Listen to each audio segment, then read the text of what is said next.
Hi, I'm Sasan Kasravi with Proteus Debate Academy. You're watching the video because the title says what it is. I was on Reddit and I answered somebody's question and they said some really nice things about me and then asked me to judge this round or do an analysis for this round. And you flatter me, I'll do anything. Videos have been a little slow just because I got a lot of hobbies. I don't know how else to put it. But I like these. I did have an idea though. I was thinking that it might be cool to do a live streamed round analysis where I do the round analysis and let people know, hey, at this time on YouTube or whatever. I don't know what a Twitch I don't have Twitch. I don't do that. But I think YouTube lets you do it, right? So I'll just hop on and tell people, hey, like 7 o'clock on this day, I'm going to do this. And then, people who watch the stream that day can just vote on what they want me to do an analysis of, so I don't have to guess.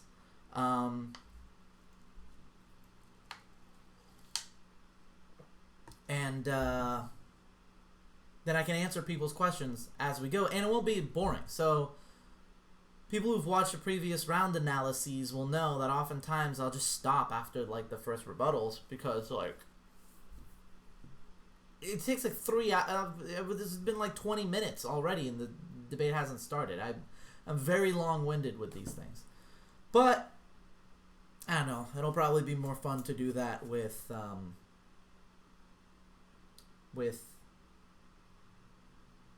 people there.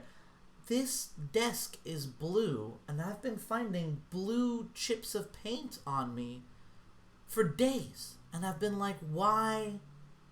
Where is this coming from? Why am I turning blue? And I just figured it out. Okay. Let's watch this thing. So I haven't watched this round. I saw in the description that Mission San Jose wins, but I don't know whether they're AF or neg, and maybe they'll say that they're Mission San Jose, maybe they won't. I know some people, so I don't know any of these people personally. I don't think I've met any of them, but I know people who know them because I work in the Bay Area in debate, and yeah, small world. I guess they won nationals. Good for them. Let's get to it. Okay. I also don't know whether the AF or the neg is starting, which I will maintain is a horrible thing to need to say at the beginning of any debate event. But I'm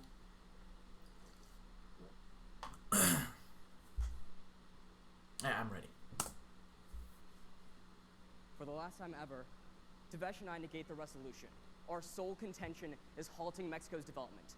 Prior to NAFTA, Mexico was on a path to sustainable long-term development. As Mark Rees... Okay, we're negating. It's NAFTA.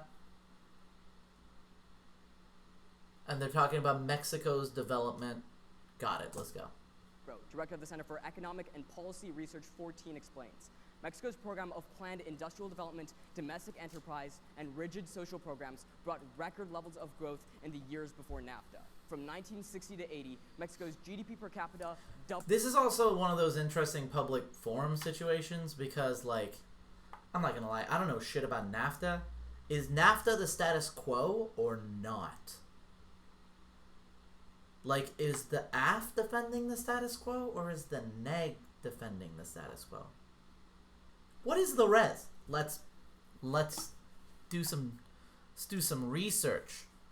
The benefits of the United States participation in the Northern and NAFTA outweigh the consequences. Is the United States in NAFTA? Okay, now we got USMCA. Okay, but at this time, in 2018, we were in it. That's a dope flag, dude. Yeah, that's such a cool symbol. One of my favorite subreddits is our vexillology.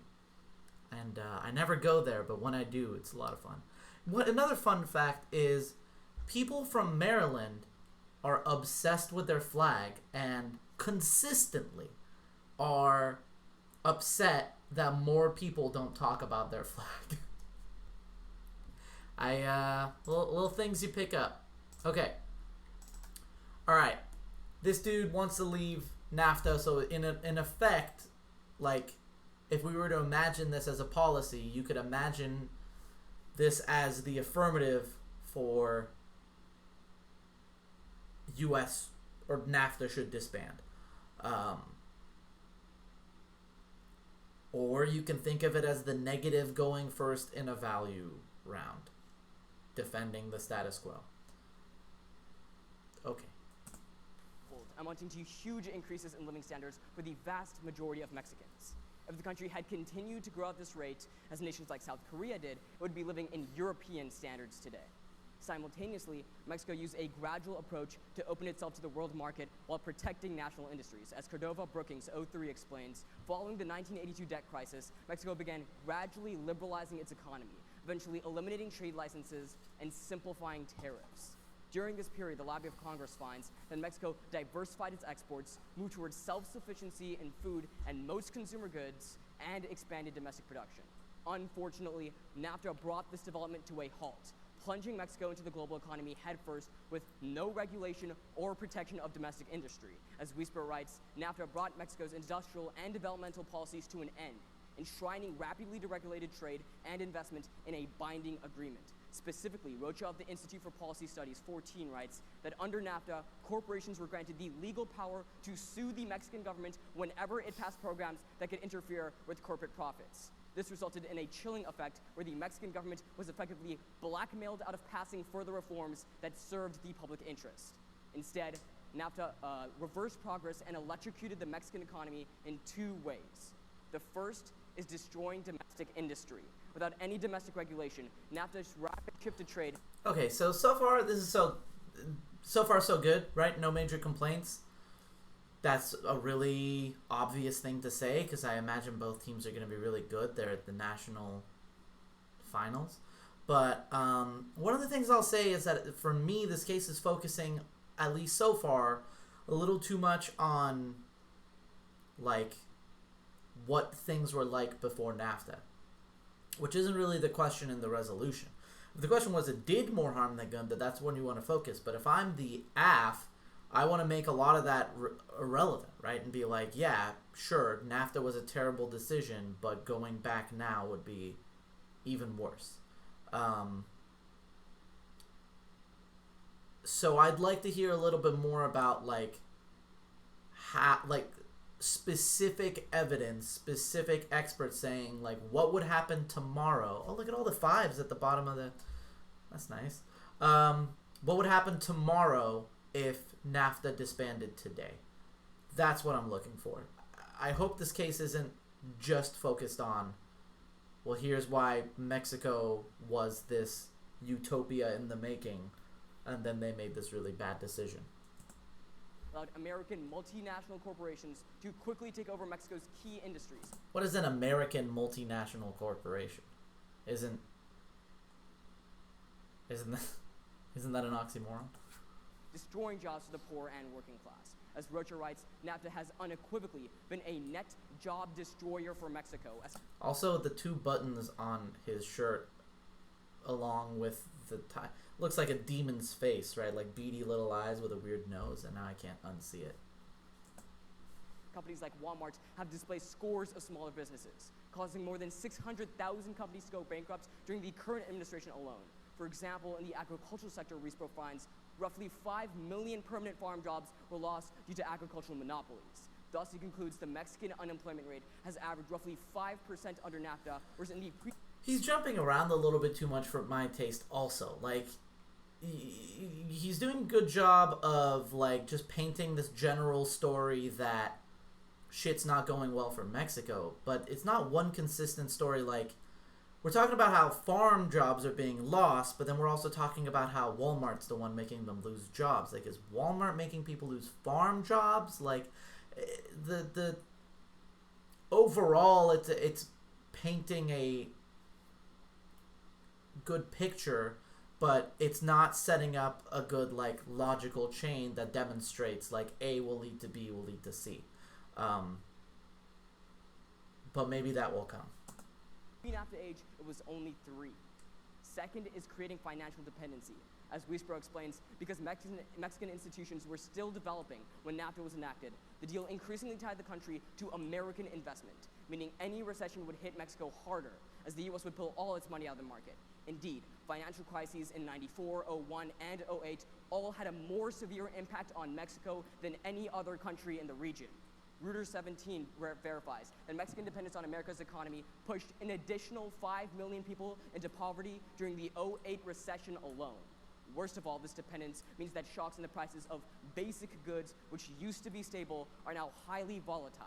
Laura Carlson of New York Times 17 finds that under NAFTA, Mexican consumers now pay more for food in general, while price spikes on the international market have pushed millions of the poor into starvation. For these 2 reasons, Professor Danny Roderick of Harvard University 17 concludes, almost all of the world's developing country success stories, China, Taiwan, Japan, South Korea, avoided rapid globalization and instead used a gradual approach to liberalization, with the government playing an active role in restructuring the economy and buffering it against volatile markets. Wiesbro furthers that since 2000, Mexico's economy has grown at less than half the rate as the rest of Latin America, while most of its countries have implemented developmental policies that cut the overall rate of poverty in Latin America by 1/3, Mexico has made no progress whatsoever. In other words, given Mexico's roughly 60 million people under the poverty line, NAFTA prevented the country from lifting tens of millions of people into the middle class. It's for these reasons that we strongly negate the resolution. Thank you. So the speech is really well delivered, first of all. And I imagine that this kid's going to be able to do some cool stuff in the back half of the debate. But, yeah, I mean, I'm pretty concerned about this case. It sounds like they win, right? He said Devesh and I negate. So, I mean, good job. I mean, you did it. But it seems like it's going to be a mishandling by the negative, because debates should focus on questions of the status quo, because the resolution is a question of the status quo. It's should we change? And should we change is based on how desirable things are now, and secondly, how desirable the change is. But the only way we can make predictions about what change is going to happen is by using precedents, which again is going to be mostly measuring the status quo. And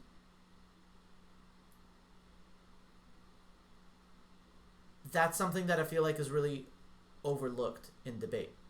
I think if you win the status quo debate, you win the debate, right? If the status quo is good, people will want to keep it. If the status quo is bad, people will want to change it.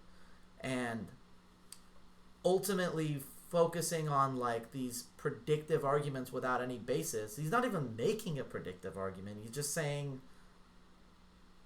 something bad happened to Mexico. But the resolution is really a question of that. Now, who knows what this negative is going to do? I wonder if they're going to try to take that approach and fail for some reason, but I don't know. Probably not. We affirm. We believe that the resolution should be evaluated on 2 dimensions. First, the implications of continuing American involvement in NAFTA, and second, the impact that American participation in NAFTA has already brought the region. Our first... Wait, what? The implications of continuing and what has already happened?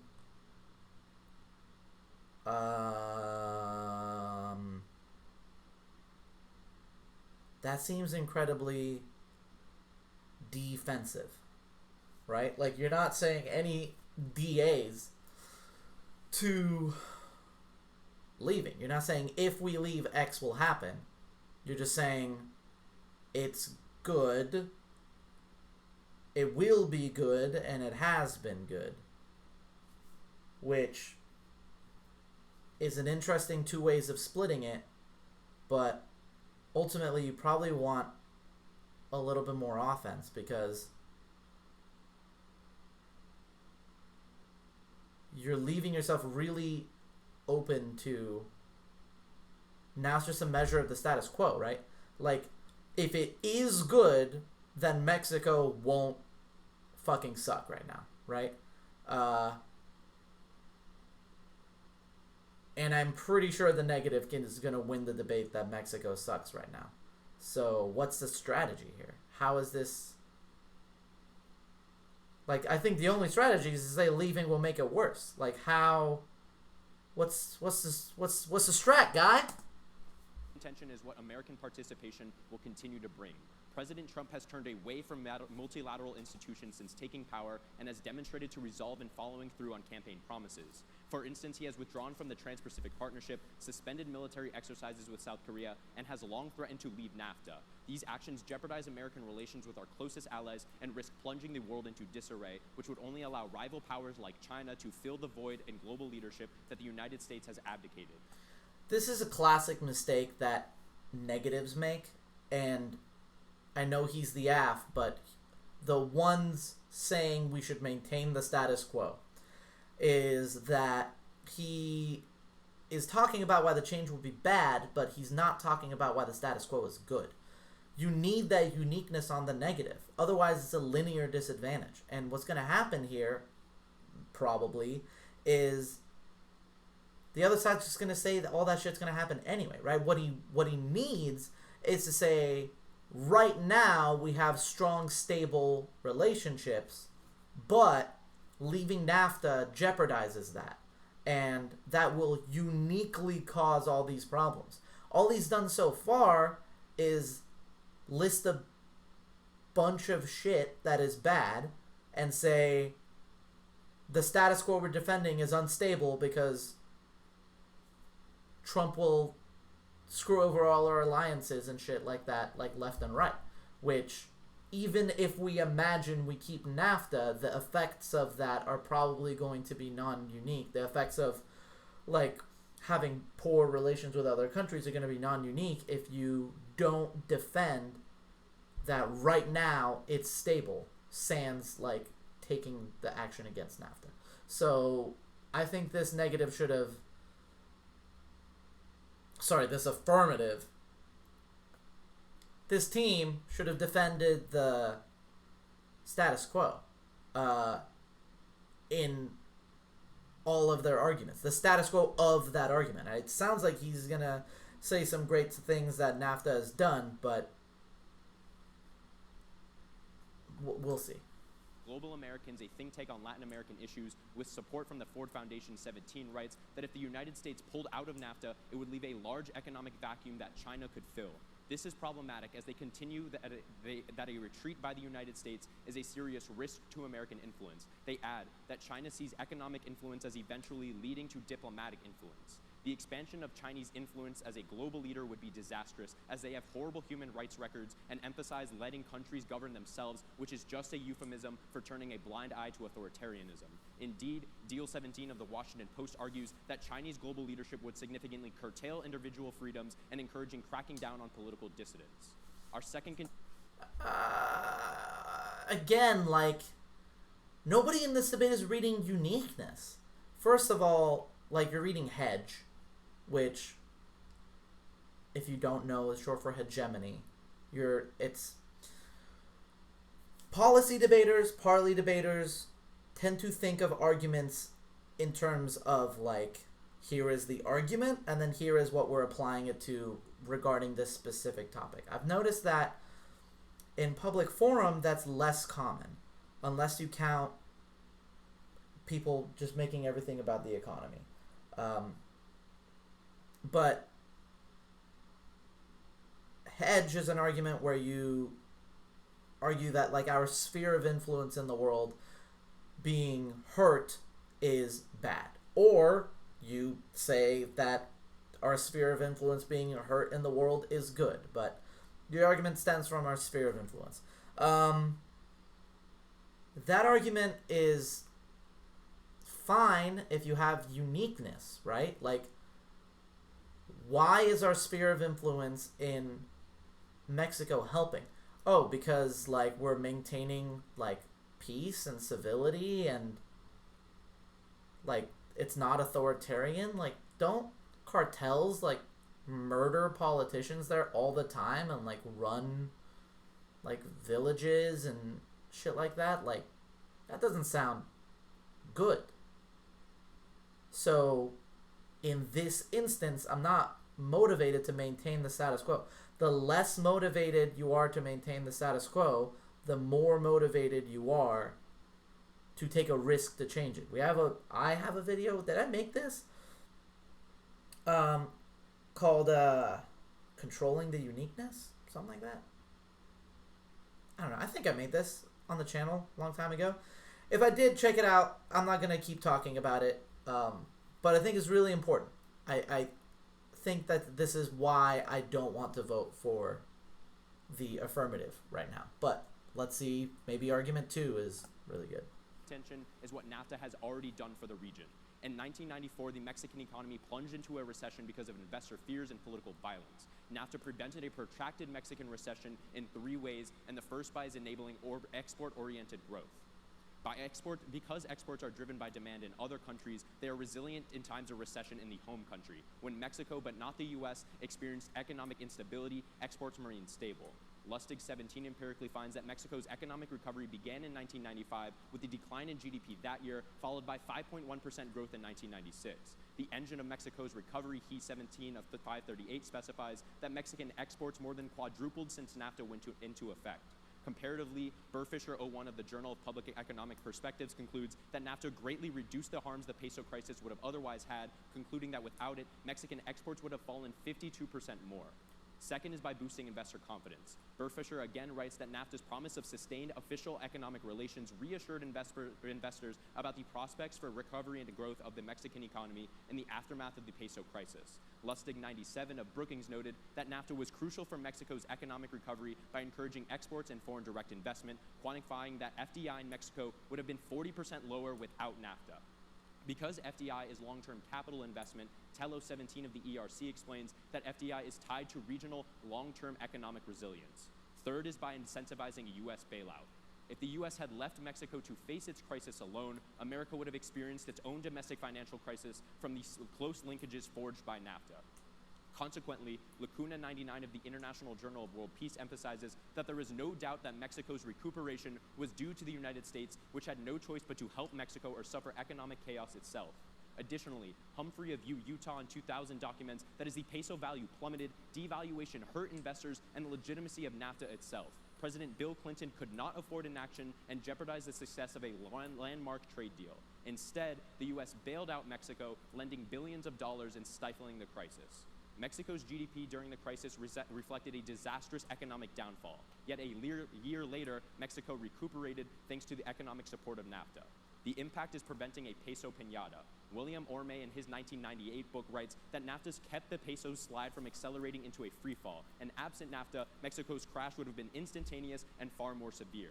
Puig in 2007 furthers that the bailout left Mexico much better off than its counterparts who had experienced similar crises without U.S. support, like Argentina, whose own peso crisis more than doubled the country's poverty rate. Vasquez 02 of Cato emphasizes that the 1995 bailout of Mexico by restoring confidence and enabling quick economic recovery stemmed the outbreak of a global financial crisis. Thus, we affirm. Okay, yeah, I think this is a really weak strategy. The entire, like, this is going to help Mexico argument is predicated on this one thing that happened in 1994 we helped with, ignoring that we, according to the NEG, put them into more crises than we get them out of. Even if that's true, you have to win in the argument that, like, that a peso crisis is likely to happen, which, like, what I would be focusing on in cross-ex. So here's what the affirmative needs to do. Also, anytime I hear a debater using the Cato Institute as their evidence, I'm like, oh, so they're just wrong. So they're just on the side that is objectively wrong. Okay, so what the negative from Mission San Jose, I don't know where the other side is from. I should probably look that up. What they want to do during cross-examination is isolate, like, why the affirmative thinks that a peso crisis is, like, going to happen. And just, like, is there any indication, like, how likely that is? Just get some sort of figure so that you can then compare it to your own and be like, we put them into trouble many more times than we've gotten them out. There's a lot of things that you can immediately disagree with. Like, for example, the evidence about, like, NAFTA was the reason. Bill Clinton wanted NAFTA to look good, so he bailed out Mexico. Like you said, Donald Trump doesn't want NAFTA to look good, so why would he bail out Mexico? Why does that precedence relate? But that's not necessarily going to help you in cross-ex. You don't need them to admit anything for you to have answers to that. But it's going to be easier for you to take out this we help them if they have a peso crisis argument if you get them to put in their words how likely it is. Because if then you just say it's unlikely, they're going to try to weasel their way out of it. What can the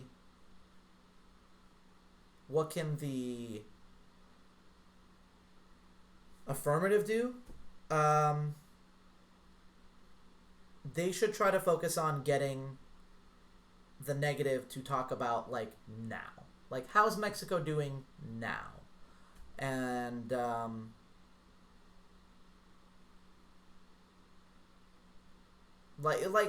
not, well, that's gonna hurt their case because they're, for whatever reason, relying on the argument that Mexico's doing great. But just setting up the line of argumentation that, like, it's not in a position to become the utopia that it wanted to be if all of a sudden we leave NAFTA. That it's too late for that. Let's see what they do. So in 1995, when Bill Clinton proposed the bailout for the U.S., did he ever use the word NAFTA, North American Free Trade Agreement, or anything similar? It doesn't matter what this. Whoa, see, like, what's the goal there? Is your goal to say that's not why Bill Clinton bailed out this? Am I remembering the resolution wrong? Like, am I crazy? Outweigh. Present tense. Participation. Like, it's present tense. So, it's kind of irrelevant why, like, Bill Clinton did. You don't need to take out that argument. You have other things that you need to be spending your cross-ex time getting to admit. And here's the other thing. Like, this question is signaling your strategy. Like, there's no answer he gives here is going to hurt him. He can either answer the question or not, right? But there's no scenario in which he's going to be like, oh, man, you're right. I guess you can try to get him on the record saying he did say NAFTA, and then you show your evidence that says he didn't say NAFTA, and then he looks bad. But I don't see why he doesn't just say he doesn't need to say it in order for that to be the reason. Here is my card that says it was the reason. I'm not an this guy is. This guy's the expert. He says it's the reason. What the semantics are, right? We say that because of the close linkages. No. It doesn't matter what the president says, right? Because they say things that they don't necessarily are doing. So the administration, the things in mind, right? Our evidence says that because of the close linkages that were only forged because of NAFTA, if Mexico, can you please let me finish? I understand what your evidence says. If Mexico slid under because of the close linkages forged by NAFTA, the U.S. would have suffered the same economic crisis they didn't want to. I understand. Can I ask you a question? No, this is really important because you dodged what I was trying to say, right? So I understand what your evidence talks about. Well, why are you trying to say something? It's cross-ex. Also, this is not at all a knock against them. I think they accomplished an incredible thing, and they're all doing a wonderful thing, and never in my life would I have been capable of doing this. But I think somebody who isn't at this level and would benefit from them being humanized, and to think that you too can reach this level, this cross-sex is showing a lot of nervousness. If you focus on hands, I hate hands while I'm public speaking. If I have to use my hands, like, it starts shaking and it becomes really obvious. And just don't let yourself buy into the idea that these people are somehow not humans, that don't have anxieties, that don't have self-doubt, and God, I'm exhausted. All right. Reddit kid said it. Gotta do it. What you wanted to say. But if you look at what the administration went out and said, the only They didn't write the evidence with my argument in mind. The only thing the White House said, if you look to reality, the only thing the White House said was that they wanted to prevent illegal aliens from spilling across the border, and they want to prevent a global crisis. Yes, your a global crisis so big, that would have only started because of the close linkages forged by NAFTA. Okay, That so is what the evidence says. It's, you're just coming up here and just like saying some random. The bigger your impact is, the more reason the U.S. has. Why did he say that the global crisis would be forged because of NAFTA? Why would you say global crisis that became possible because of NAFTA? I can see why the kid on the right was very happy about that, but also get your question. Why are you answering the question even? And here's the thing. We'll go back. It wasn't a question. People talk too much in cross-sex. Answering someone else's question is never going to benefit you. Its only benefit is that it makes it your turn to ask a question. So just don't answer.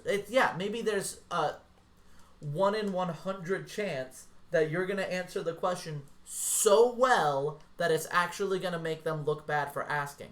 But why would you try to go for that 1 in 100 chance when it's much more likely that it's going to hurt you? Answer as little as possible, and just get your question in. Reality, the only thing the White House said was that they want to prevent illegal aliens from spilling across the border, and they want to prevent a global crisis. Yes. See, you should have just said, cool, that's not a question, though. Can I have my question? But because you're just firing on all cylinders, you're just trying to respond to something in cross-sex, you ended up saying something that didn't help. Don't answer questions more than you need to. All you're trying to do is get your question in. Crisis that would have only started because of the close linkages forged by NAFTA. That is what the evidence says. It's, you're just coming up here and just like saying some random. The bigger your impact is, the more reason the U.S. has to give the bailout. If a global crisis is going to happen, or if other countries are going to be affected, then NAFTA doesn't matter because the U.S. has an inherent reason to stop that from happening. So that's not a question. Stop answering it. Just be like, hey, again, that's not a question. And we're almost out of cross-sex time.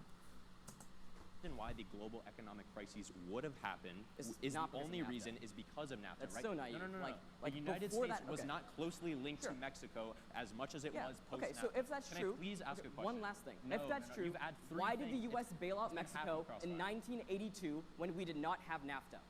It took them a Don't answer the question. I don't understand. Just say, I'm not going to answer that question. It's my turn. And then you guys can not have cross-sex, or like I just don't see how you win by answering more questions, right? Maybe you don't want to look bad, but you're putting yourself into a position where like you're just losing. You're not asking any questions. A lot longer to bail them out, and also the recovery because of that, because of the lack of investment and the lack of exports, also took a lot longer, right? The recovery in 1982 took tons of years. So in the bailout doesn't trigger your offense, only the FDI does. Can I please have one question? Okay, cool. So you say that 600 companies went bankrupt during the last administration. 600,000. Yeah, so the American evidence that gets that number, when it looks to the actual article that was posted in Mexico, why does it say that the 600,000 companies went out of? If you don't like that evidence, I can read another piece of evidence. No, but why did those 600,000 specifically go I would bankrupt? rather just engage with the warrant than like talk about useless numbers, right? Like Okay, I personally don't know the answer to that. If your impact is only about those useless numbers, then No, how are you like gaining if you don't like impact that from number, I can read another one. I personally don't know the answer to your question. Maybe you do. But Yes. like, So it I says don't know that why the it matters. administration would refuse to give tax credits to these companies, so they had to go under. It wasn't Okay. Why is that not an argument you could have just made into the next speech? What do you gain by asking the question, other than just an opportunity to make the argument, which you could have made anyway, right? Your goal in cross-X is to get your opponent to say something that you then that they have to be held to. And you say, now that you have said this, here is this other thing. And then they can't take it back, right? But all you're doing is saying, like, hey, in the next speech, I'm going to make this argument. Second speaker, start prepping out answers for it. Like, what are you gaining? all attributable to NAFTA. You can have a question. Sure. So when you talk about how we have to look towards things that would happen if we pulled out right now, let's say the resolution was the consequences of being inside high school, or the benefits outweigh the consequences of being in high school. Would I have to defend dropping out of high school right now, or never going to high school in the first place?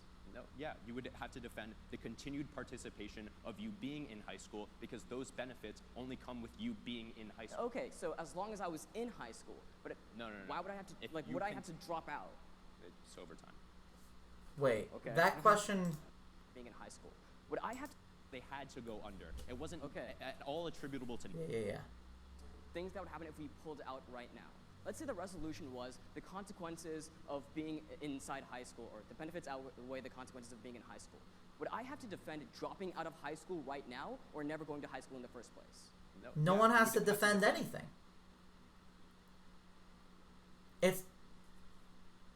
No one has to defend an action because there's no call to action in the resolution.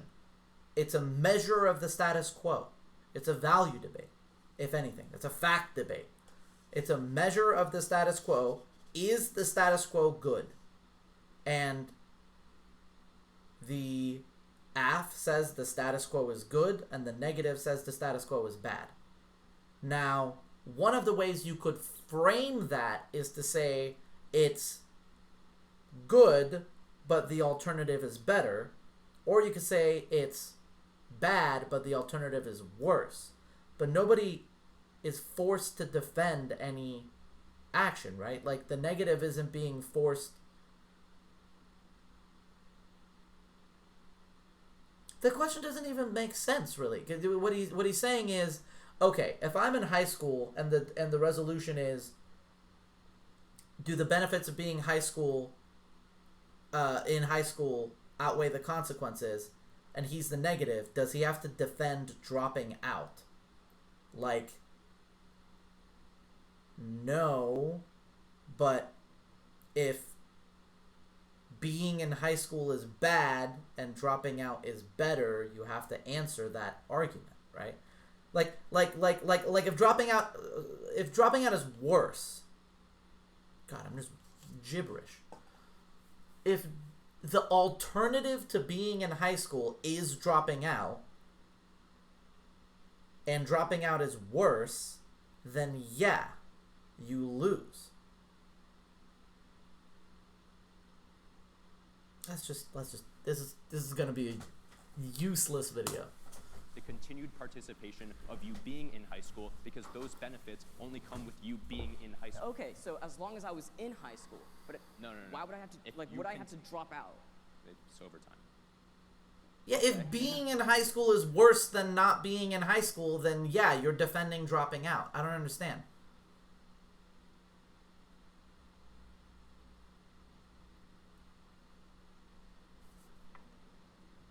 Like, compared to what? Like, what are you saying? Like, I'm in a pot of boiling water, but I'm surrounded by lava. Like, being in the pot of boiling water is bad, I guess. But if we're talking about being in the pot of water's benefits compared to its consequences or whatever, like how is it not fair to say the pot of boiling water is not better than the lava? What is the argument that's going to follow this? Okay. The thesis of our case is that while trade might be a good idea, equal rules for unequal players create unequal outcomes. Our argument is that when the U.S. entered into NAFTA, when U.S. entered into NAFTA, Mexico was gradually liberalizing its economy already, opening itself up to the world economy. But NAFTA took away all of the regulations and sped up the pace of trade so that Mexico could not acclimate to the trade that was already happening, causing their economy to go into free fall and destroying the livelihoods of the poor in the country. Let's talk about their framework. They tell you that we should look at continued participation and the impacts of participation in the past. But as Ishan points out in Crossfire, if the resolution was the benefits of a college education outweigh the harms, we shouldn't be saying that a current college-educated student should drop out. It's that they never should have gone to college. That's why the resolution doesn't use the word continued, for example, which is why we should look to what a world where Mexico never went into NAFTA really looks like. This is why T-Debate needs to exist in public forum. Like, teams shouldn't be able to come in and then just here's what I think the resolution means. And then the other side is like, well, I don't know. Is that what it means? And then the judge is like, what do I think the resolution means? Like, what do you lose by having a more structured debate on what the teams actually have to defend? I guess it doesn't. That's the thing. It doesn't become accessible to a general audience, but what is the point of that if the debate that you're having isn't the debate that the topic writer wanted to start, right? Like, if somebody writes a topic and you're like, this is what I want the audience to watch people debate, and people aren't debating that, and they're just saying, was it a bad idea when Mexico joined NAFTA? How are you benefiting from that? Wouldn't it be good to keep it to what the point of the debate was actually supposed to be? I guess if you're the NSDA and you're trying to make $1 kajillion or however much they make, no, you want it to be marketable and you don't really care what they're talking about as long as you get to be the number one extracurricular that colleges look at. But that doesn't mean that that's in the interest of debaters, right? You can advocate for T-Debate. I'm not going to go on and on about why public forum is poorly designed, but other formats of debate wouldn't have this problem, where somebody just comes in and says, that's not what the topic actually is in the third speech. Let's deal with their first contention. They tell you that if Trump pulled out of NAFTA, bad things would happen. We say two things. First, we say that, again, this isn't topical because we're talking about a world where the U.S. did not sign on to NAFTA and we stayed with the gradual increase in trade that was happening beforehand. But what? And now we're talking about topicality? Let's deal with their first contention. They tell you that if Trump pulled out of NAFTA, bad things would happen. We say two things. First, we say that, again, this isn't topical because we're talking about a world where the U.S. did not sign on to NAFTA and we stayed with the gradual increase in trade that was happening beforehand. Why are you talking about a world where NAFTA never existed? Where in the resolution does it say that? How is that a fair reading of the resolution at all? How are we even supposed to measure that? So you think that a fair reading of the United States' continued participation in NAFTA, the benefits of it outweigh the consequences? A fair reading of that is that we take Mexico and we say, would Mexico have been better if NAFTA never existed? Where in the word continue do you read that we're talking about the past? Anyway, T-Debate is good. But the second big problem with this argument is that it misses the mark on Trump's current policy. According to The Hill in 2017, Trump actually wants to renegotiate NAFTA at best. He's not going to pull out because there's far too much pressure in the government. So you're never going to be seeing this scenario materialize, which just means we should focus on the far more probable scenario. I don't understand. He's never going to pull out of NAFTA. So that means NAFTA is bad and we should pull out of it? Like, we should agree that NAFTA is bad, but not get rid of it. What? What? How is a vote for the negative not a call to cease to continue NAFTA? Where the U.S. never signed on to NAFTA, and we saw Mexico gradually developing. Let's deal with also, it's kind of bullshit to be like, hey, this is actually what we're talking about. We're talking about a world in which, like, you're reading this thesis, right? But in the third speech, you can't say that in the first speech. Hey, hi, we're the first speech. We're talking, this is our thesis. And then they get to, I don't know, ask you questions about that. You're just like kind of revealing that this is your thesis in the second speech. Contention about the benefits of NAFTA. They talk about this 94 recession that was prevented by NAFTA, and they give you 3 reasons why. The first reason they give you is that trade increased as a consequence of NAFTA. But according to Professor Maurer of Harvard University in 2016, economists are largely in agreement that with or without NAFTA, Mexico and the US would have the same amount of trade virtually today, because Mexico was already opening itself up to the world economy and lowering tariffs. The difference is that A, that trade increase would have happened a lot more gradually, so Mexico could build itself up. But B, it would have had regulation, so America couldn't buy up Mexican land, speculate on their markets, and push the poor into starvation and poverty. Then there's second warrant here. They talk about how foreign investment cushioned the impact of this recession. But this argument is ahistoric, because even before NAFTA, Nguyen of the University of Houston finds that from 1982 to 1993, that decade, Mexico was already #1 in Latin America in terms of development. Because what they lacked in foreign investment, they had in domestic investment and domestic enterprise. But NAFTA stripped that away from them, which on net pushed them to where today they are 18th out of 20 in Latin America. You can see that they've fallen off. But the second overall response to this comes from the Center for Policy Studies in 2015, which finds that there was an increase in FDI, but there was a 5 times increase in volatile investment after NAFTA. This is things that went into speculating on their stocks and buying up their land, which actually increased the odds of a recession. That's why every recession, 94, 01, 08, all hit Mexico harder than the rest of Latin America, which used the gradual path. Finally, they talk about how the U.S. bailed Mexico out, but there are 2 problems with this. The first of which is that they can predict somehow that this recession would have led to a global crisis, then by that same logic, America has an interest in preventing a global crisis. They're going to come up and say that it only would have led to a global crisis under NAFTA, but then that's a reason to not have NAFTA, so we never risk a global crisis. But the second overall response to this is that the reason Clinton bailed them out is because they were south of the border. That's what he said. We're going to bail out countries that are nearby because we don't want illegal immigrants fleeing there. That's why, for example, America didn't bail out Chile, even though we did have a free trade agreement with them, but we did bail out Mexico in '82 when we didn't have a free trade agreement with them. Finally, the reason you turn this argument against this... One thing I'll say about this speech is that you killed that argument pretty hard. I don't see how... I mean, either the other team didn't know that these answers existed, or they knew and just hoped no one would read it. It just... Yeah, you shouldn't have ever made that argument. Like, if this evidence is out there, I don't know how you don't find it. I don't know how nobody has read this against you before.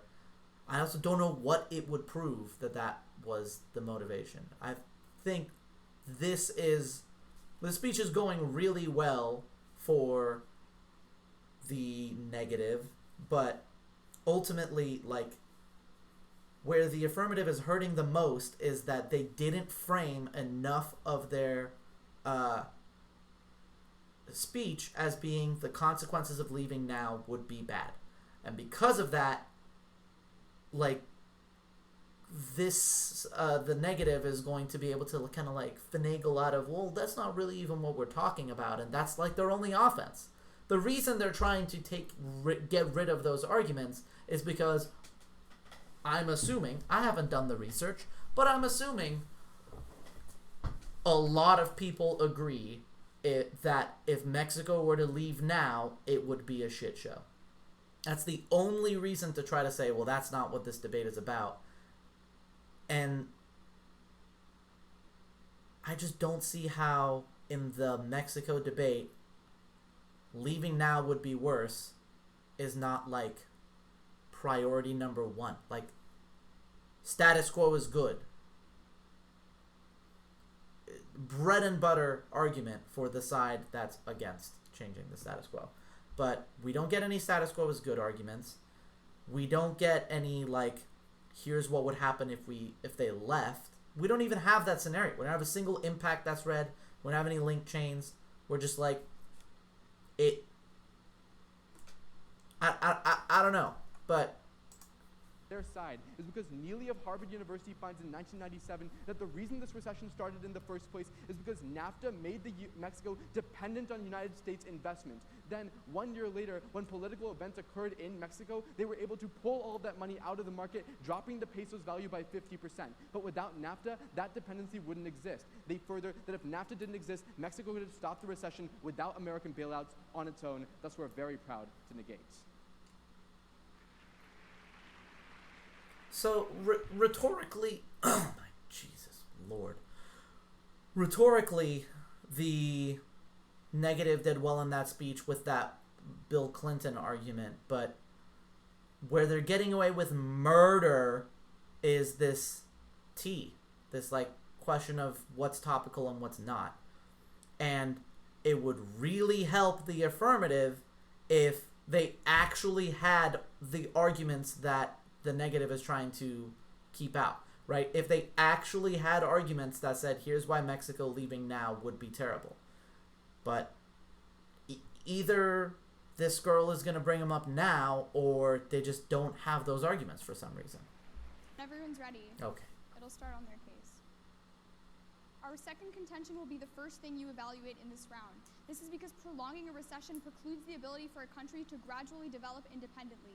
Even if their arguments are true that in Mexico, booms, it had the ability to develop, it doesn't mean that in bust they can still develop. This is because public spending and investment shrink during recessions and make spending towards development virtually non-existent, which is why in Argentina, which experienced a peso crisis but no bailout because it did not have linkages to the US like Mexico had with NAFTA, it experienced incredibly volatile and near zero growth, comparatively lower than that of Mexico's. Start on their first contention. Their narrative is both counterintuitive and counterfactual. Their Wisebro evidence says that Mexico was experiencing record levels of growth. It was in 1960 to 80, before NAFTA and before liberalization started. But even that was seriously unsustainable. This is important because it proves that NAFTA was not the main reason for Mexico's slowing of growth. It was a necessary move away from protectionism or the gradualism that they talk about. Then they say that Mexico experienced record levels of growth. But in his book about NAFTA, Orme of UT writes that GDP growth seen in the 90s would have been difficult to sustain absent NAFTA.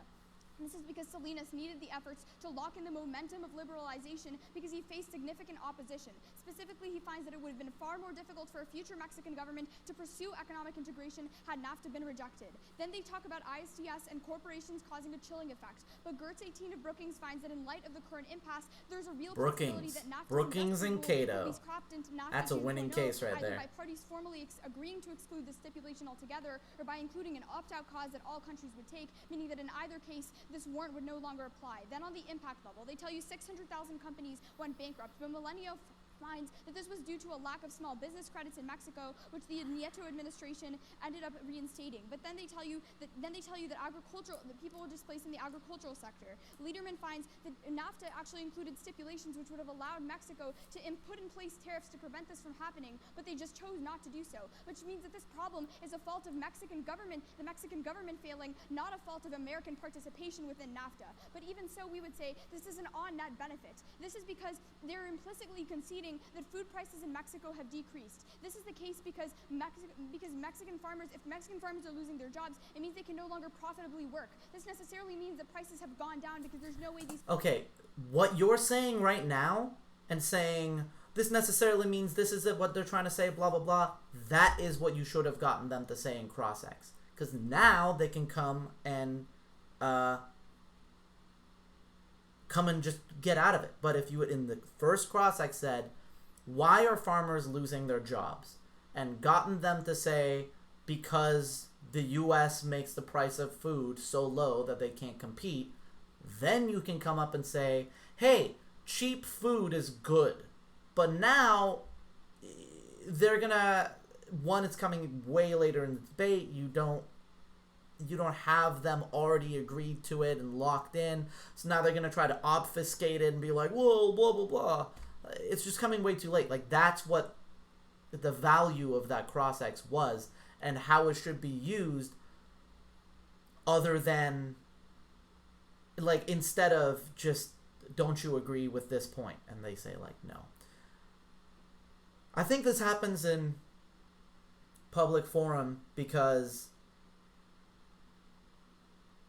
the person who, like, in Parley, right?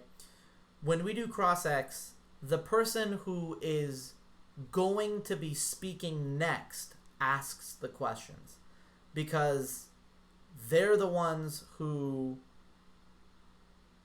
well, maybe they do ask the questions, maybe they don't ask the questions, but they at least should be the ones who decide what the questions being asked are. Like, they are the ones that are like, I need you to ask about this, or they just straight up ask themselves, because it's their speech that's going to be affected by how it's answered. What I think happens in public forum is people don't know what their partner's strategies are going to be. So they don't know what they need to ask in order to set up for those strategies. And so they just try to reinforce something they already said. Or just ask people like, aren't you wrong about your contention too? In which case they'll say, no, I'm not wrong. Farmers would be out of work if they could sell their produce at the same price as American farmers. We therefore outweigh in two ways. First, on scope. Price reductions massively benefit our larger section of the Mexican population, but second, on magnitude. Price reductions help those in poverty. Even if wages haven't increased, lower wages still means that every dollar gets stretched farther. Also, yes, why isn't price reduction just in the first speech? Why is that? Why do you not have a point that's like, hey, we reduce the price of goods? Employed as well, but we say that lower prices benefit those in poverty and unemployed across Mexico. Lastly, when they talk about the severity of recessions and the frequency of recessions, we would say that the frequency and severity of recessions is about the same as it was before. That's because Caro finds that actually having the NAFTA, because it increased investor confidence in terms of a long-term trade relationship with Mexico, decreased volatility of the Mexican economy by 40%, so their argument is empirically false. But second, I would say the reason why Mexico was hit the hardest is because it's one of the most trade liberalized countries in the world. Mexico has free trade agreements with 46 countries, and only one of those is the United States, meaning that they would have been hit really hard by recessions even in the absence of NAFTA, and they had strong ties to the U.S. even before NAFTA, so they would still be hit by domestic downturn within the United States. Then they tell you that economic downturn and poverty reduction is a lot slower in Mexico than it is in the rest of Latin America. We say that this happened because Mexico experienced the peso crisis, but we say two things. Number one, the peso crisis would have spilled over to the rest of Latin America had the U.S. not bailed them out, and number two, growth would have been a lot worse in Mexico had they not seen the bailout. And then on our case, first he tells you that the bailout is... So this is a kind of clash that you never see in... that you seldom see in Parley, which is what I mainly coach. And Parley's not an evidentiary format. Like, you research, you cite evidence or whatever, but you don't have cards, right? And so in that case, if one side says X is true and the other side is like X is not true, it's pretty much a wash. And it's, in that case, there's very little you can do to actually win that argument. If it's super important, you can focus your energy on it and probably win it if the other side doesn't put their focus on it. But in almost all instances, you're better off just shifting your focus somewhere else. So that's why you have multiple points in your case, right? Like, you have multiple points of offense, and the goal is to have each point of offense have the opportunity to become the winning argument. So you can collapse any one of these things and then say, okay, we're not going for 1 and 2, let's go for 3. Or we're not going for 1 or 3, let's go for 2. And what that does is it allows you to avoid these, like, here's what their evidence says, but here's what my evidence says, and here's why my evidence is better than their evidence. which is bad for several reasons. One, it's boring. It's boring. Like, nobody's listening to this and being like, wow, yeah, what did happen? Why did Mexico not have such a bad recession? Would it have had the same bad recession if blah, blah, blah? Like, no. Like, it's not that interesting. And two, like, how do I know? I don't have your evidence. I haven't researched this. You have 11 judges. Maybe they've been coaching this topic. And they have read the materials. They have their own opinion on it. But one, if they're trying to be tab, what they already know isn't going to help you. But two, like how is it going to be clear that yours is so good that we should disregard your opponent's contradictory evidence? So I think reading contradictory evidence is fine, but you just need to put it out there so they can't go for that point and then shift your focus on your offense somewhere else. I'm not sure what the focus on offense in this speech is. It's, first of all, has not responded to the framing of we're imagining if Mexico hadn't joined, would it have become a great place? Like, you're letting the other team get away with murder there. But it's also just like focusing on these, my evidence says something completely different, which, like, are 11 judges going to call for the cards? Like, how do you expect the judge to resolve this? That's what I'm trying to say. How are you trying to get a judge to resolve the conflict between your evidence and their evidence in the 4 minutes that you have?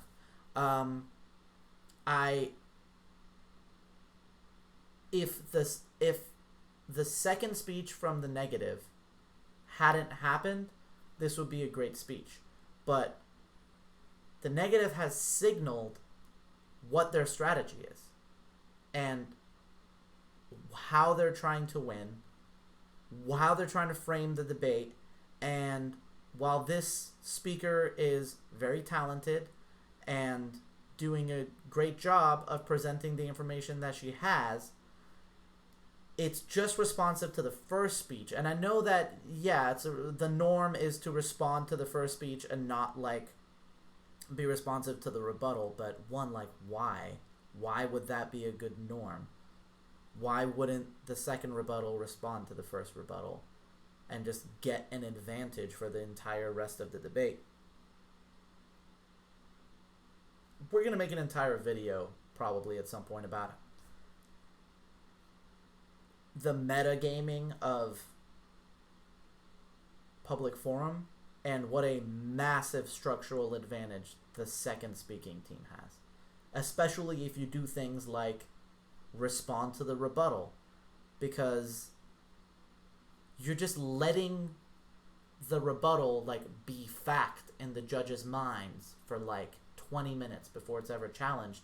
And then when it is challenged, it's in a blip in a 2-minute speech, which I guess now is 3 minutes. But you're just hurting yourself. And I think that in a world where the negative has said, look, we are going to win because you are going to believe that if Mexico had never joined the NAFTA agreement, if NAFTA had never happened, I guess, because the resolution is about the U.S., so we're just imagining if NAFTA never happened, Mexico would have been better off. You're conceding a lot of their arguments there, and you're beyond that, you're just letting them frame the debate that way, which gets rid of it just makes most of your arguments not apply. Not even gets rid of your best options, where you say, even if that's the case, that's not what the resolution is about. It's about, should they be in it now, and leaving would be terrible, so the benefits outweigh the consequences. But yeah, I don't know what time is it? I have to teach in the morning. That's only 11. And we're most of the way through the debate. All right. I thought this would be super long. It did not happen because of NAFTA, but this is not true. Blecker claims that NAFTA forced Mexico to devalue the peso, but Mexico would have had to devalue it anyway. This is because they pegged the value of the peso to the American dollar in 1988 before NAFTA talks even started, and then experienced political violence. Like, does anyone listening to this debate know what happened when the peso crisis of Mexico? Like, as a judge, I would be screaming in my mind for someone to try to take the debate somewhere else so that I am not forced at the end of this debate to fill out a ballot in which I explain the 1994 or 5 Mexican peso crisis. I don't feel confident in my ability to decide what happened there, and trying to put the entire debate on that is going to make me make a basically random decision. And judges don't like that. The more you try to make a judge make a difficult decision, the more they'll take an out. Like, the judge is always going to make the easiest decision that's available to them. And that's not because they're lay, and that's not because they're bad. It's because that's how fucking human decision making works. I consider myself to be a pretty good judge, to be pretty experienced, and I need them to go for something else because I'm just not going to vote on this. I'm not going to call 6 cards and then be like, okay, what really happened in Mexico in this crisis I've never heard of? But okay. But I think that the problem is none of them want to let the other side have the last word. And they want to show that actually they understand what happened in the Mexican peso crisis better. Like, they're responding to each other more than they're actually in the position of, like, what am I asking the judge to do in this instance? In 1994 that caused investors to flee the region out of fear. Because the value of the peso was pegged, it was overvalued compared to what investors saw, which means that devaluation would have happened in either world, not linked to NAFTA, but NAFTA was the only way in which we saw a solution.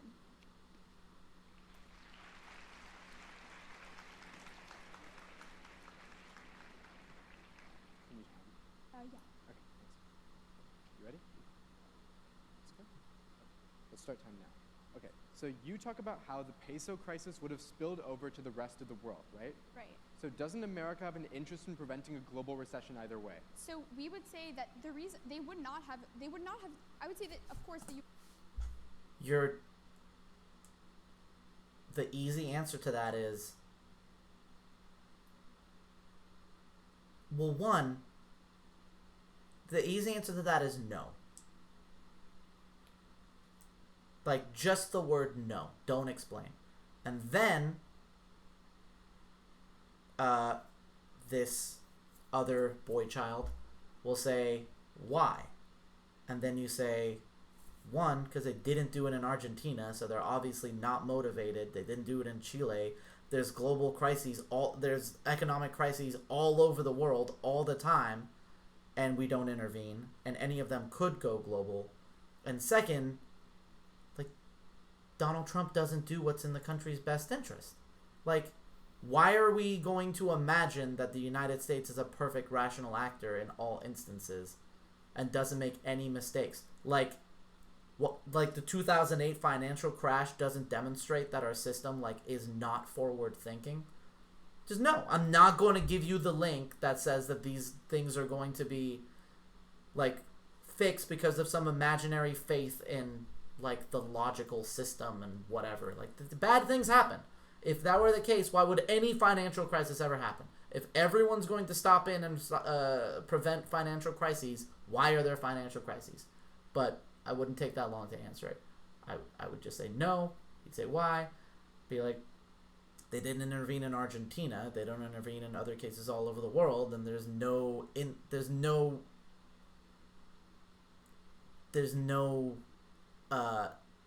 evidence. There's no indication, is the word I'm looking for, that Donald Trump cares enough about, like, has the forethought to care that much about Mexico to avoid this. Can I have a question?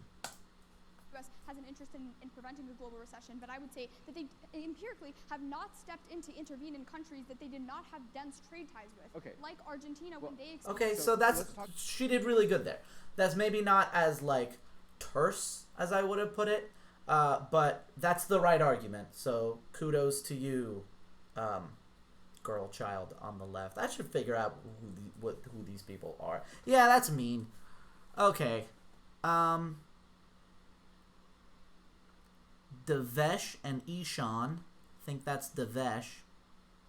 And Eden and Christian. I'm guessing this is Eden. Good job, Eden. Don't let him respond. Don't let him respond, right? He asked this question. You gave a good answer. It's your turn, Eden. Let's go. About that though, right? Nope. No. Why are we talking about it? You got a question. I answered it. I have a question. What is this talk about it time? The global recession, but I would say that they empirically have not stepped into. You get speech time to talk about it. What is the speech for? So let's talk about that though, right? Because in 1982, let's not. When Mexico was south of their border, they did. But really, what I was about to ask you about, right? But really, you should have asked the question then. If you have a question you really meant to ask, that's the question you should have asked. It's my girl Eden's turn. First crossfire, Chris told Ishan that the reason they wouldn't have is because there was no risk of a global recession without NAFTA. So why are you trying to solve a problem that NAFTA created? So we would say that there definitely would have been a risk of a global recession absent NAFTA. So then you disagree with what Chris said in first crossfire? No, we would say. No, I think you're misunderstanding our argument. Our argument is that if the peso crisis had not been, if like the Mexico had not been bailed out during the peso crisis, there would have been a global economic crisis. The negative at this point has a really clear framing of how they want the judges to consider the debate round, and the affirmative doesn't. I don't understand how they want me to come to my decision. I understand that they want me to vote for them, but I don't understand the mechanism they want me to use. What the negative has done well is that they've established what mechanism they want me to use and the reasons why that mechanism leads me to vote for them. The affirmative can agree to that mechanism and say, yeah, by that mechanism, which is if this had never happened, would they be better off than they are now? And just say, yeah, I think they would be worse off if it had never happened. But you're just, one, you're not going very clearly for that. And two, like, why? Why agree to a non-topical framing from the negative that is clearly just meant to get them out of having to answer really tough questions, like the ones you're not asking? Okay, if the benefits don't outweigh the consequences, then we should stop it, right? So in other words, like, just ask them the question when they were like, well, just because blah, blah, blah doesn't mean that we should leave. So you should be, so to be clear, do you think we should stay in NAFTA? And get them to say yes or no. They're probably going to say something like, well, I don't see why we should have to defend leaving. It's like, I'm not telling you what you have to defend. I'm asking, do you think in this debate that we should stay or we should leave? I'm just wondering if you have an advocacy. But instead, we're just kind of letting Devesh talk over you? I do not think that that is the case with other countries that have been in recession because they do not have the same number of like economic links. Okay, so going in for round 3, Devesh, like, I mean, clearly this is something that they've practiced doing. This is something they were trained to do, and they're doing it in a way that seems polite, but it's not a discussion time. Like, the longer your answer is, the more you're giving them to be like, wait, well, let's examine that, right? Like, you need to keep your answers concise so that the other side doesn't have any excuse to be like, well, actually, you brought this up, it's important. And even if they do that, like, don't let them do that.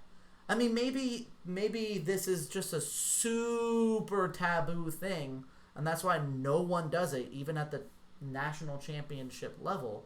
But I don't understand what would be so horrible if you're like, I mean, that's great. You can ask it after I ask my question. We're taking turns. Like, your question's not going to go away. Answer my question quickly, and then you can have your question.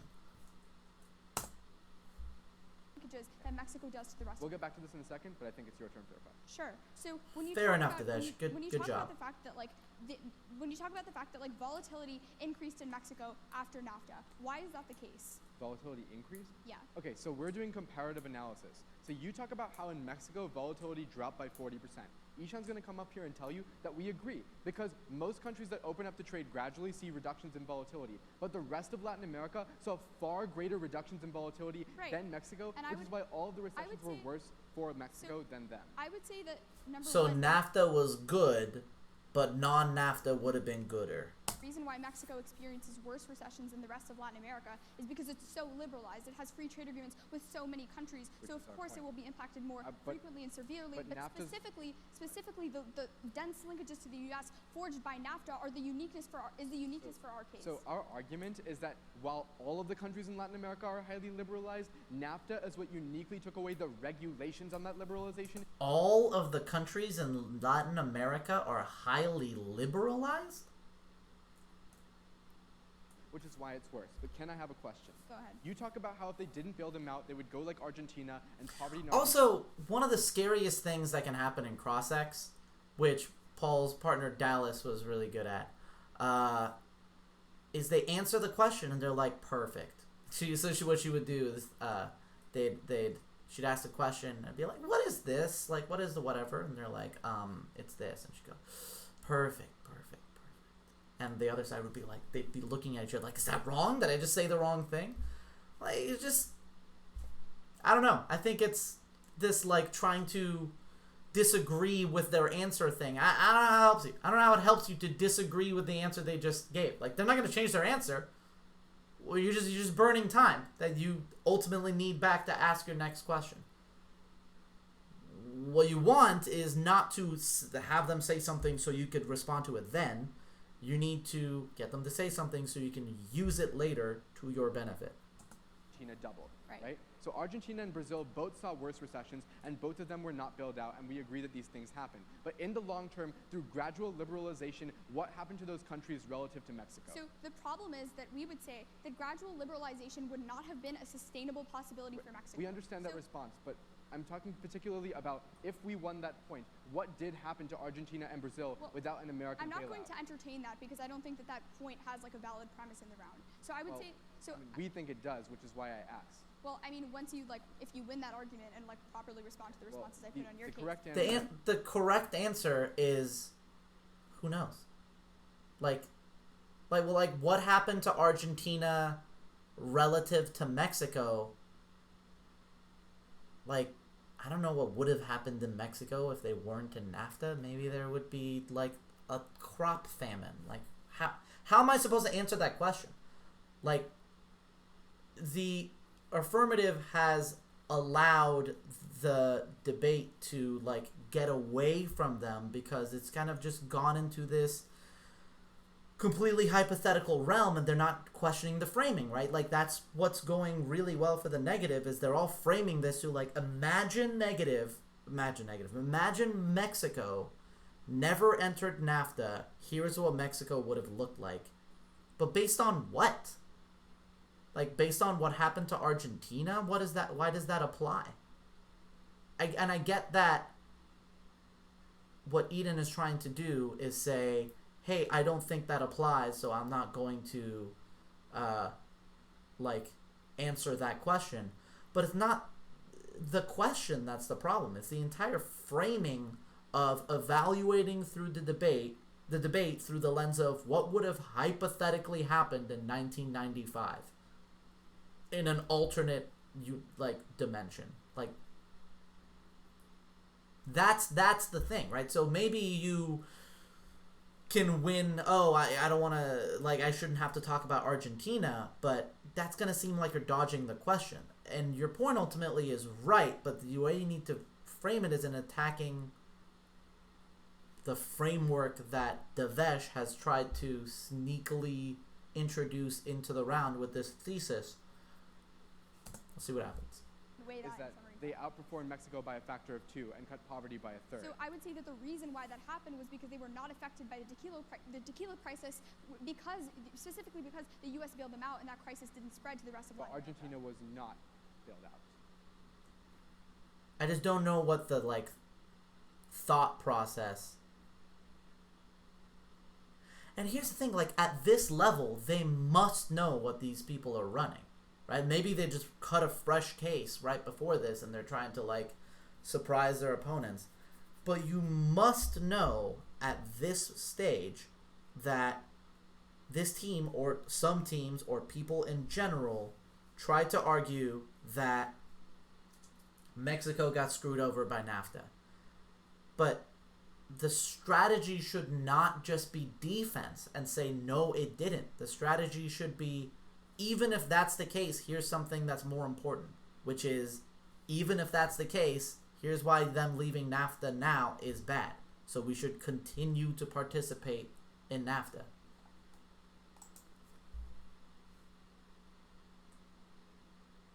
Yeah, I think that's ultimately what's wrong with the affirmative here. They're just their strategy going in was too defensive. And they're just letting themselves be framed out of the round. Is everyone good? All right. Starts on their contention 2, moves to our case. All right. The first key extension on their contention 2 comes from Harvard, telling you that we have the same amount of trade in either world. The two differences are, one, we have it through gradual pace. The second difference is that we maintain regulations to protect domestic industries. Regulations go all out on day one in a pro world. I'll implicate that later. The second thing to extend comes from the University of Houston. This is really important because it tells us that Mexico was... If you have the same amount of trade at either world, why won't you defend them leaving NAFTA? These are the kind of cross-ex questions, right? That could get them in trouble, right? You're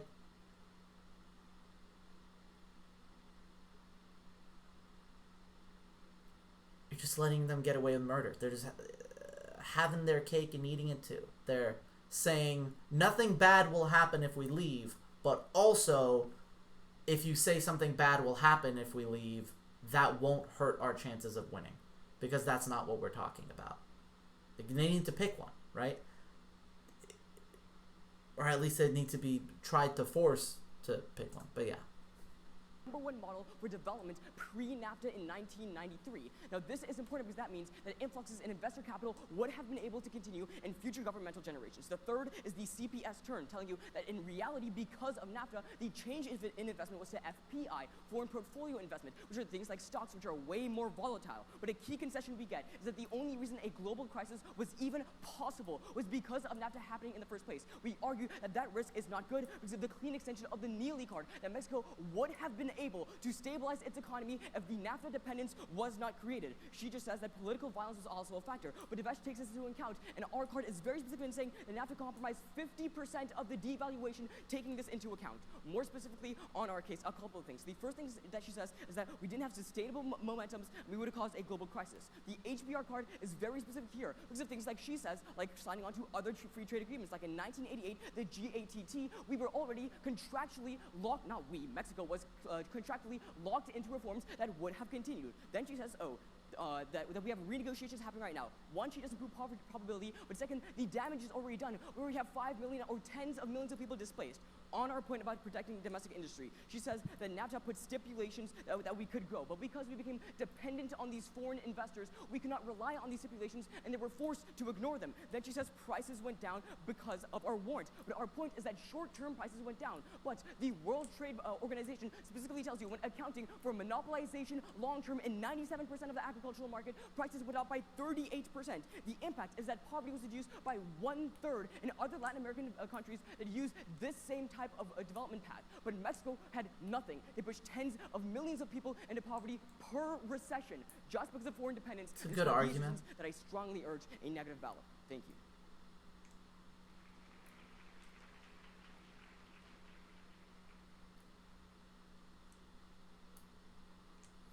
one of the hard things about public forum is that you have very little flexibility because you don't get to have a plan. So the thing is that, like, in the real world, things are or are not correct. Right? Like, we either should or should not be in NAFTA. And in public forum, you're kind of just, I hope I don't get the side I don't want. And I guess they let you pick to some degree. It's possible to go an entire tournament being on one side. But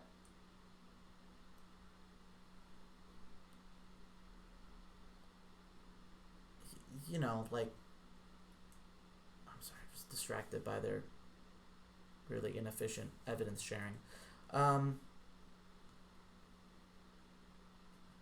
Yeah, you should have more options than just hoping you don't get the losing side of the debate.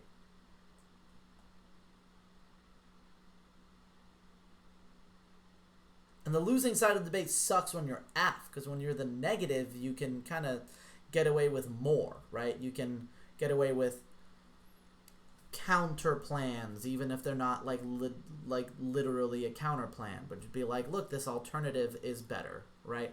But on the AF, like, you have to defend the action in the resolution, and if it's just bad and you don't get any nuance, you have to defend the negative's version of the AF, right? Like, you don't get to say, I'm the AF and here's what I think the AF means.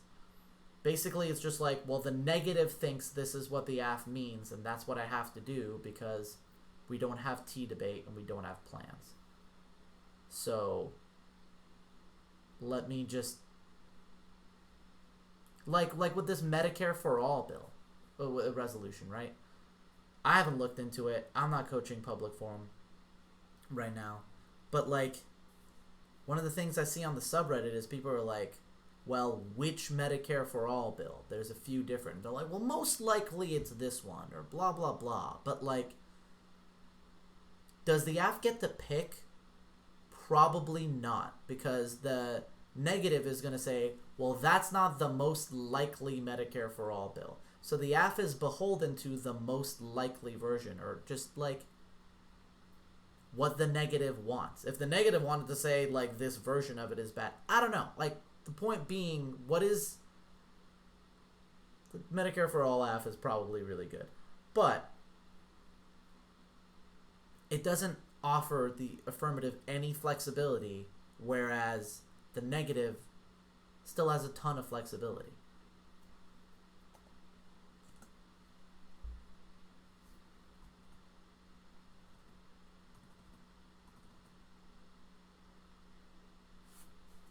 So for the judges, can start off on their first contention. Is everyone ready? The one they're not going for? Let's start off with their first contention. Remember the second response from Orme, which says that the GDP growth that they talk about, which was so good, would be difficult to sustain without NAFTA, because they needed NAFTA to actually engage in the international market and to become integrated internationally. That's going to be important later. But then on their evidence about destroying of domestic industries, we say from Letterman that NAFTA included provisions to protect the agricultural industry, which is the only industry they talk about. Don't let them talk about more industries in Final Focus. Then they say that it was dependent, and that the dependency was the only reason why they were able to allow for the agricultural industry to be destroyed. But this doesn't make sense, because they say they want a gradual approach. Letterman says that NAFTA included... That response about the, like, provisions, that's not a response. They're like, there were provisions to protect the farmers. You said prices went down. The response was, yeah, for a minute, and then ultimately they went up by 30%. So then, how did these provisions help? Like, that wasn't an offensive argument you're now trying to take out. That was your offense that they took out, that you were supposed to rebuild. I don't know how. It seems like they objectively were correct, unless their evidence is just wrong. Maybe that's the card you were just calling. But yeah, like, and are they going for that? I don't know. But I think he started on the AF's contention too. But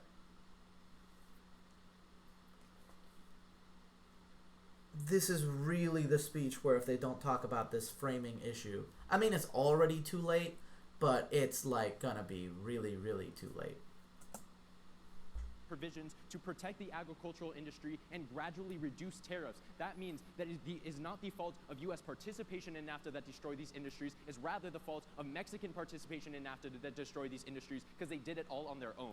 Now let's go into our second contention about incentivizing a U.S. bailout. The main response here that they extend comes from Neely, which explains that the reason that they started the bailout and the peso crisis was because of U.S. dependency, and that they would have been able to recover from it on their own. Their evidence does not say that Mexico was able to recover from the peso crisis, and clearly this isn't the case, because the Puig evidence at the bottom of our case says that Argentina had a similar peso crisis, but did not have the close economic linkages forged to the United States because of NAFTA. And when they had that peso crisis and they didn't have the U.S. to bail them out with billions of dollars, their poverty rate doubled. They don't actually give you a quantified impact about how much poverty would have decreased through their gradual approach, or what even their gradual approach would have even meant, because we say that NAFTA included those provisions for that gradual approach. But we say from the Humphrey evidence that the devaluation of the peso that started in 1988, years before NAFTA talks even began, that hurt NAFTA, and the Clinton had to act, and the Lacuna evidence, which explains that the U.S. had no choice but to bail out Mexico or suffer the economic chaos itself. They only impact to the Mexican development being slowed. But we say from the Vasquez evidence that the U.S. bailout prevented the impact of a global financial crisis that would have impacted a lot more countries in Mexico. That means we outweigh on scope. Well, okay. He did use the term outweigh on scope at the end, but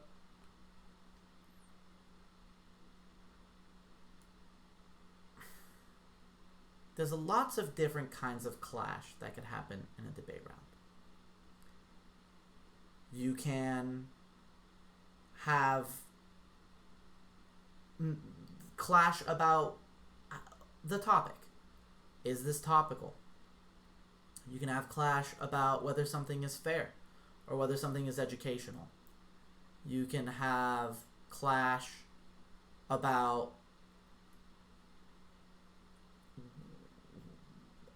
a plan and whether a plan has solvency. You can have a clash about several different arguments, each with different impacts, and then which impact outweighs what, right? Like, is the healthcare impact ultimately going to outweigh the employment impact? But all of the clash in this round is focused on links,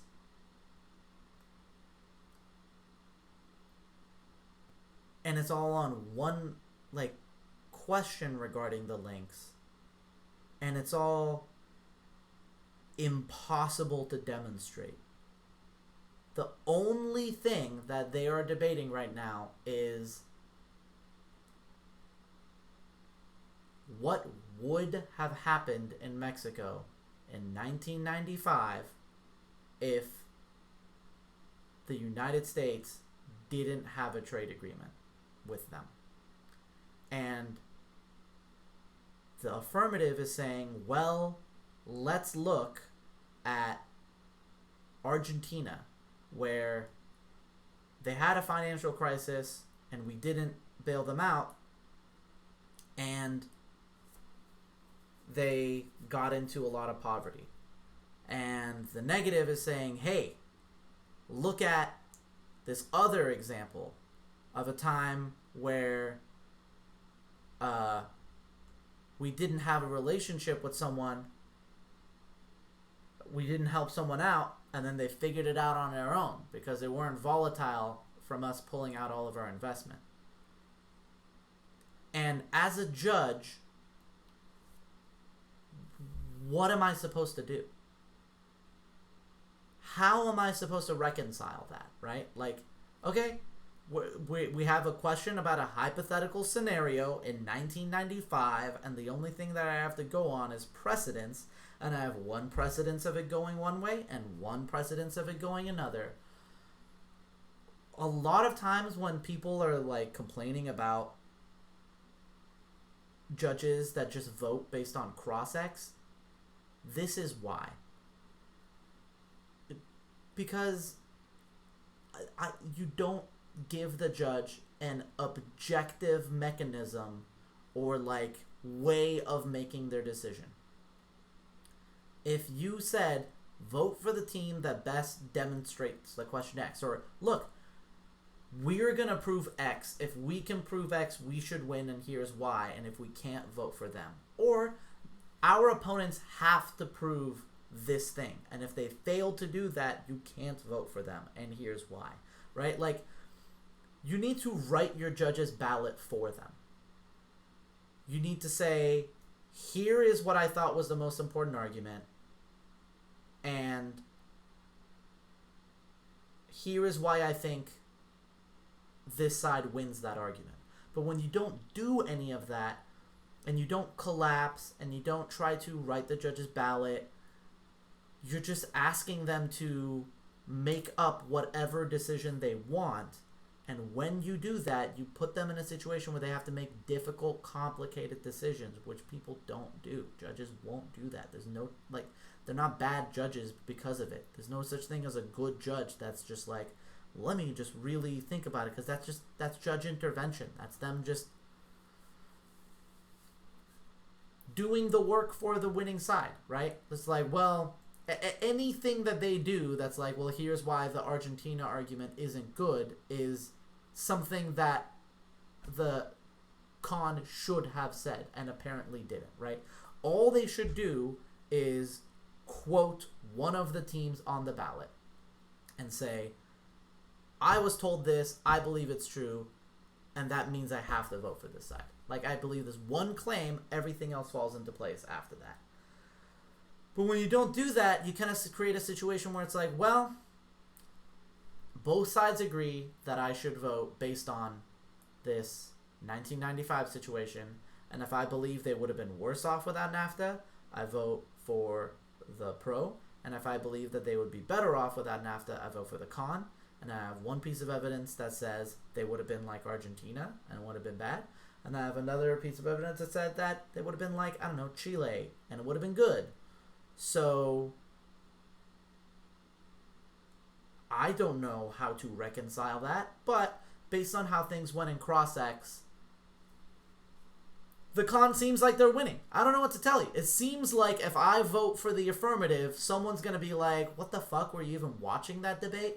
They clearly lost. What was your decision, right? Like, what? How do you justify your decision? And you're like, well, they said the thing about Argentina, and then they're like, okay, but what about the thing they said about Chile? And you're like, I don't know, I kind of liked Argentina. Like, you can't make people feel insecure about why they're making the decision, right? The reason people rep out and vote for the team that was better in Cross-X is because they feel like it's less likely that someone is going to think that they're stupid or, like, challenge their decision, which is every judge's biggest fear. Every judge's biggest fear is that after they make the decision, someone is going to think that they made a really stupid decision.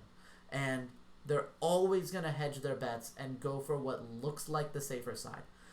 And there's a lot of lessons to take out of that. One, if you look like you're losing, judge isn't going to vote for you. Because if you look like you think you're losing. Because if you thought you lost and you lose, you're not going to look at the judge like they're stupid. You're not going to start an argument. You're not going to go to your coach and start some problems, right? If you look like you think you won and your opponent looks like they think you're lost, that's fine. If you both look like you think you won, now I actually have to work. And I have to have a good answer for if I get challenged. But if one of you looks like you think you're losing and I have a good enough excuse to say you lose, nobody's going to challenge me on that. And that's a really safe decision. Why would a judge put their own reputation and ego on the line to defend a team that doesn't have faith that they should have won? They're not going to do that, right? So I don't know. That's my tangent on that.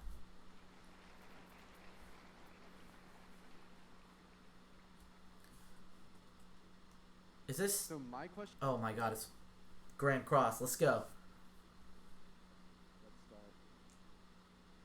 Okay, so you talk about how there would have been a global crisis, right? So my question is, Did the 2008 global recession wipe out all of the improvements in living standards that we saw for developing countries both beforehand and after? There was That's where you say, sounds like a great argument for you to have made earlier in the debate. But, like, they don't get to make that argument in Final Focus, right? All they can do is extend what they've already said, and you saying anything is not going to stop them from extending what they've already said. That's a got a brick wall, that question.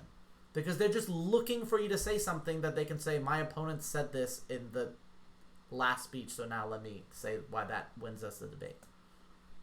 Evidence read in the round about that. Dope. See? That's exactly the right response. The living standards that we saw for developing countries both beforehand and after.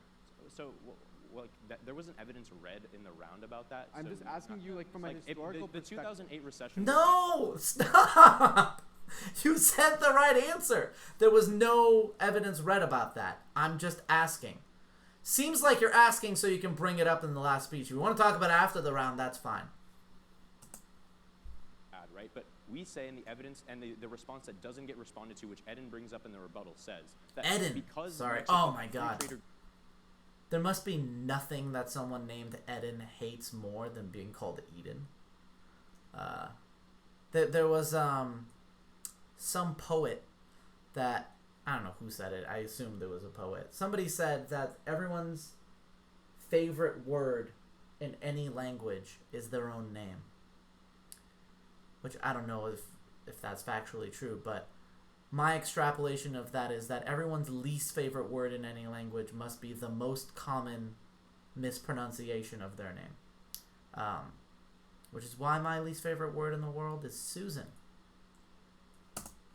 Agreements with so many other countries, they still would have probably been hit as hard, if not harder, without NAFTA. Yeah, but right? those agreements were all signed after NAFTA. My question wasn't answered. That was responded to. It's Grand Crossfire.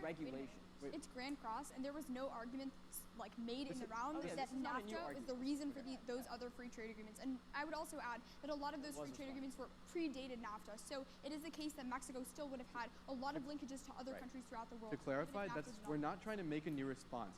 All we're asking you is that when we compare the impact of 25 years of development versus one recession that could have been really bad, we would argue that those recessions, we still recover from them, and the development in the long term still benefits the world. Let's talk about the recovery process. So Argentina, is its growth higher than Mexico's or lower than Mexico's? Higher. What is the... Where does this lead? Right? Like, what is the benefit? Like, what advantage do you gain from getting them to say higher that you wouldn't gain from saying, okay, so Argentina's growth is higher than Mexico's? And then just asking the question. Like, this is such a norm in public forum that just write in the comments what I'm fucking missing. Because apparently everyone does this, and I don't know if just someone started doing it and other people just watched them and started doing it. Like, what is the strategy there? I don't see the benefit of saying, is it higher or lower? And then they say higher. It's like, so if it's higher, blah, blah, blah. Like, why not just say the growth is higher, given that the growth is higher, blah, blah, blah. No, it is not. Yeah, it is as of this year, yeah. No, okay. Right? So, like, now you don't even get to make your point, right? Because now you just say, is it higher or lower? And they're like, oh, I disagree. And you're like, oh, okay, well, now I don't get to ask that question. Unless all you wanted was to know whether they agree that you should win, right? Like, was the point of that question, don't you agree that Argentina is doing great? Let's find out. It's lower, right? It's and not over not 1994 to 2017. Or, I'm sorry, doing badly. Don't you agree that they had double the poverty or whatever? Well, as of 2017, it's lower, right? It's and not over not 1994 to 2017, its per capita GDP growth per year has actually less than Mexico's, right? So that's the comparative, right?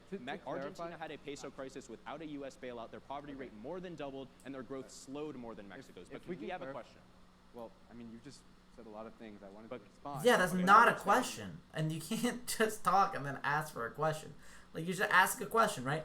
Be like, what you should have said, is it higher or lower? And then when they say higher, to be like, that doesn't seem right. Do you have a question?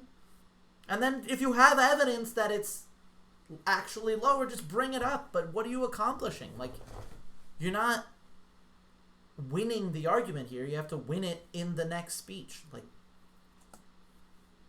is that actually those numbers about low growth were only in the years after Argentina's recession. On their broad trend, not only has their growth been higher, but even if we neglect growth, their poverty reduction has been several times higher than Mexico's. No, so even Argentina in your worst case specifically example, no. Argentina, it doubled in the first couple of years after NAFTA. We read you the evidence that Mexico went from the #1 developing model to post-NAFTA 18th out of 20. Right, and our argument explains why that happens, because we say that because it experienced the peso crisis. All of this back and forth is we would say the perfect demonstration of why a judge is not going to be able to make a decision based on this.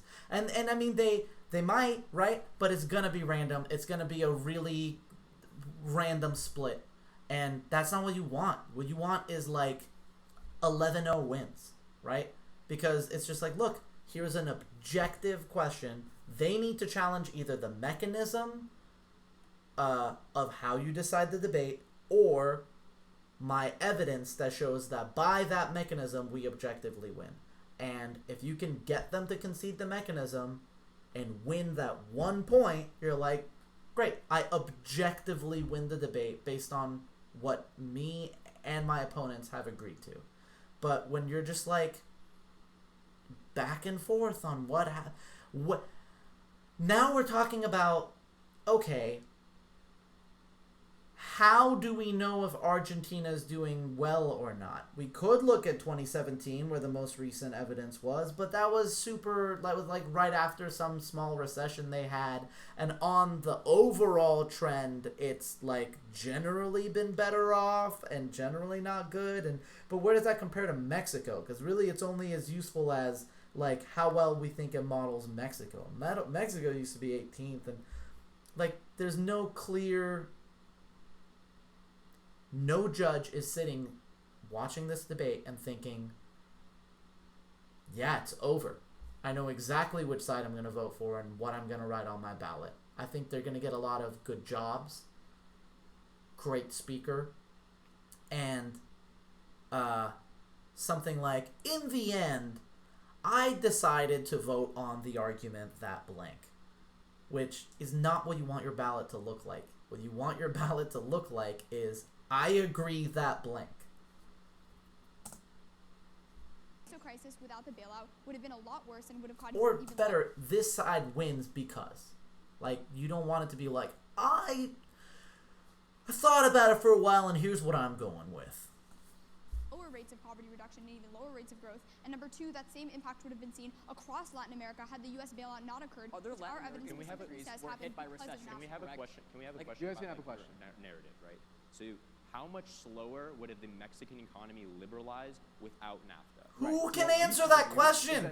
While the tariffs were going away gradually under NAFTA, all of the protections for investment and all of the regulations were wiped out overnight. Wait, so we would argue that none of that would have happened. The only industry that you talk about is the agricultural industry. That's our example, but we tell you that's on the whole regulation. That they had provisions in the agricultural industry those are to tariffs. crowd out multinational corporations. Again, but the Mexican government did not follow these provisions. As I said, those are tariffs, in those NAFTA. are not regulations, and we point out that the only reason they went away was because American hedge funds threatened them and put pressure under NAFTA.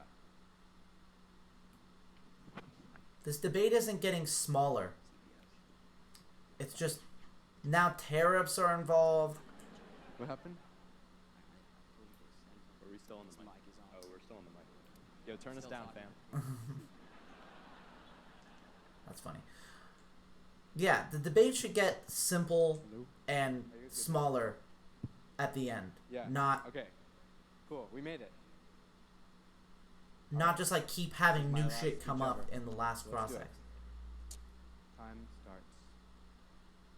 Beginning with the issue of recessions, what we tell you is a couple of things. First, both of us agree that trade would have been the same with or without NAFTA. They themselves talk about other agreements that were signed, so it doesn't make a lot of sense when they say that NAFTA locked in the increase in trade. Ishan told you in 1988, Mexico signed onto the GATT, which was a binding agreement that would have made them increase trade in either world. The difference was, first, you got rid of the protections for the domestic industries. It happened a lot faster. But second, you got rid of regulation under NAFTA, which is going to be the crucial reason why you sign your ballot for the con. Let's deal with the specific impacts we talk about. They tell you that when you have an American bailout and more investment, they recover from 94. We tell you that, first of all, by 1993, they were already leading Latin America, so they did not need this American investment. And more importantly, the type of investment changed to being 5 times more volatile under NAFTA. So on the whole, the odds of a recession increased. We tell you that the reason this recession happened was, first, by becoming dependent on American investment. Under NAFTA, when America pulled out, the peso fell an additional 50%. But second, they say that Mexico could not have recovered on their own, and we agree. What our evidence tells you is that without NAFTA, Mexico could have stopped it before it even started, but under NAFTA they had no ability to do so. They are solving a problem that they only created. At the end of the day, even if you buy that Argentina and other countries have hit recessions, we say 2 things. 1, America has bailed out Mexico even before free trade agreements, so you don't need NAFTA. But 2, the rest of Latin America have all seen similar recessions, and all of them, despite global financial crises alike, have bounced back. They've been hit less hard, and they have reduced poverty by 1/3 while growing twice as fast. We showed that a recession is not the end-all be-all. Finally, on our case, the only 2 things they say is that we locked in increasing free trade, and we respond to this by showing you that it was already locked in. They tell you that they had the ability to protect their corn industry, and even if that's true, regulations on the whole still went away, which is why, on balance, it was a net job destroyer. On balance, every recession hit Mexico harder than the rest of Latin America, and on balance, every Latin American country cut poverty by 1/3, while Mexico made no progress whatsoever. On balance, you're voting con. That was a really good speech. I mean, all he really needed to do was try to win one argument that sounded like the evidence was in his favor. But, like, there's a lot of things. Here's the thing. Like, we have no way of negating what he is saying. Because, like, oh, we would have bailed them out even if we didn't have the... if we didn't have NAFTA. Like, how do you know that? How can you possibly know that? I guess it's like, okay, they wanted no immigration or whatever, but, like, also, like, what is the relevance? Like, the affirmative needs to hold the negative to the question that they're trying so hard to avoid, which is, so are you saying we should end NAFTA? But anyway, he did a really good job of focusing the debate on the issues that he wanted, summarizing it, making it sound good. I can see where a lot of judges after that would be like, that was cool. Now I'm going to vote for this because Mexico, like, that, you just need someone to write on the ballot, right? I believe Mexico would have been helped in 1995 regardless of whether it was in NAFTA, but that the lack of regulations on U.S. trade slowed down its growth. It's insane that that sentence is the answer to why do I think the United States involvement does more harm than good, but that's fine. Let's see what Eden does. Everyone's ready? Eden?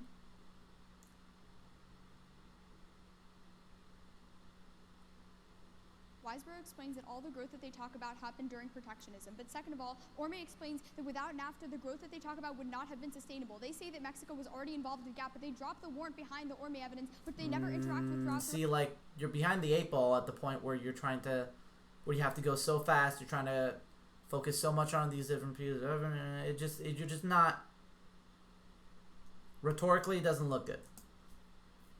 round. He explains that the party that was in power faced serious opposition during that election, the election that year, which threatened to undo all of the progress on liberalization. That's why they needed new momentum. They needed NAFTA to be signed to sustain the growth that was seen. You would not have seen the increase in GDP and the growth they talked about absent NAFTA. Don't let them wiggle around and go for the general idea of their contention. The only regulation that they talked about in case and throughout the round is on agriculture. That's why the Liederman evidence is the round-losing piece of evidence for them. They ignore the fact that the tariffs were possible under NAFTA, specifically on the agricultural industry, but Mexico chose not to use them. This means that U.S. participation is not the reason why all of their impacts are occurring. It's the Mexican government's failure to properly implement NAFTA positions that they were offered, which means that it's not the case that the affirmative is actually the reason for these impacts. It's not because of American participation. It's specifically because of the Mexican government, and NAFTA included provisions that could have prevented this from happening. But moreover, they say But that has nothing to do with the framing of the round now, right? Like, but also, yeah, I'm just gonna let this debate end. We tell you that Mexico has free trade agreements with 46 other countries, so they would have seen recessionary impacts even without NAFTA. The place where you vote for us is off of the bailout. They tell you that recession creates dependency, but it's not that they could recover on their own. Their evidence doesn't say that. In Argentina, without the bailout, poverty doubled. They say that poverty was reduced in other Latin American countries, not in the ones that had a peso crisis without a bailout, like Argentina, where poverty doubled. But second, Humphrey explains that devaluation happened years before talks began. It was not because of NAFTA, but Lacuna specifically finds that the U.S. had no choice but to bail out Mexico, specifically because of the linkages caused by NAFTA. We outweigh on strength of link because all of their arguments are reliant upon Mexican government's failure to properly implement NAFTA, but the peso crisis was caused by NAFTA. The previous bailouts were not because of the United States, but they experienced massive capital flight, specifically because of the depreciation that was already on trend from happening. As per the Blecker evidence, the evidence that we read specifically isolates for NAFTA as the reason why we saw the bailout and the reasons why Mexico didn't see an increase in poverty. Yeah, I mean, she does not look like she thinks they just became national champions. And that speech was super complicated and just, again, didn't look like they were winning and didn't really have a clear mechanism for, like, how the judge is supposed to make the decision, right? All of the arguments for, like, why the alternate explanations for what happened in Mexico, all it does is make it really complicated to know. It doesn't make me confident that the affirmative is right and that Mexico would have been worse off. It just makes me feel like, well, I guess I don't know. And I wish I could make my decision based on something else. But the affirmative doesn't give me an out.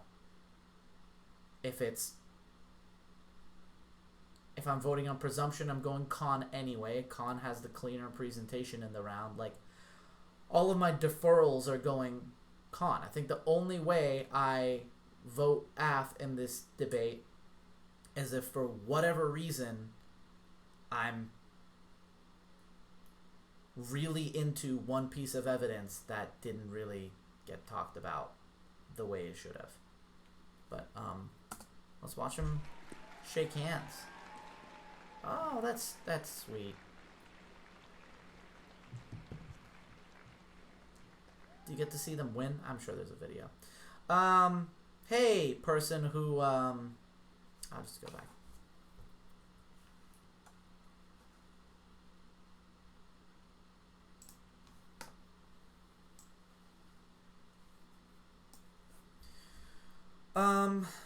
Wow. This lag is really bad. Oh, it's better now. Yeah. This, thanks for the request. I hope this is watchable. How long has this been going? 2 hours. Sorry I'm a little tired. Sorry, I can't, like, phrase my ideas as well as I normally would at, like, 11 o'clock in the morning when I usually do these. But I think the big takeaway in this round is that when people start out in debate, or before they've reached a certain perspective that I think is good, they would look at a debate like that and think, wow, that was a really good debate because it was really close. And I know it's close because I could vote for the AF for these reasons, but then again, I could vote for the neg for these reasons. And when that has happened, I think it's an indication that the teams in the debate did a poor job framing the round. And that the question that they're telling the judges to ask themselves at the end of the round are not objective questions. A debate can be close. They can say like, man, it was really close, but they dropped this argument. And that clearly wins the entire round. Or it was really close, but like their evidence on this one thing was wrong or outdated or whatever, right? Like an objective measure, like a drop, something's outdated, whatever. Not just like, I like this, I chose this, or I don't like this, I chose that. Like an objective question where you make the debate something that a judge can't disagree with, and then you make that be the central point in this mechanism you've given them for how to make their decision. Now, there is a mechanism stated in the second speech from the negative, their thesis, what we're actually asking you to do is imagine if this thing had never happened. The last speech from the same kid, Devesh, doesn't really focus on that very much, but I don't see how he could have, because it's not like he could say, look, this is what I was conceded, this is what my opponents agreed to, and here is the reason why objectively this would have happened in an alternative universe where NAFTA never existed. Like, you just never get a judge to be, you can never make that an objective question because it's a purely hypothetical alternate history thought experiment. So that is where I think the strategy of the negative was flawed, but the affirmative just didn't do enough to win the debate back after they let the debate be about this weird hypothetical question, and they just didn't really have any offense, right? Like, from the first speech, I was like, I'm not sure like why you're not saying leaving now would be bad. Is it because the negative won a lot of debates saying that they shouldn't have to defend that and they were trying to avoid having that debate? Maybe. I can't imagine how they would win that debate. Anyway, I'm done.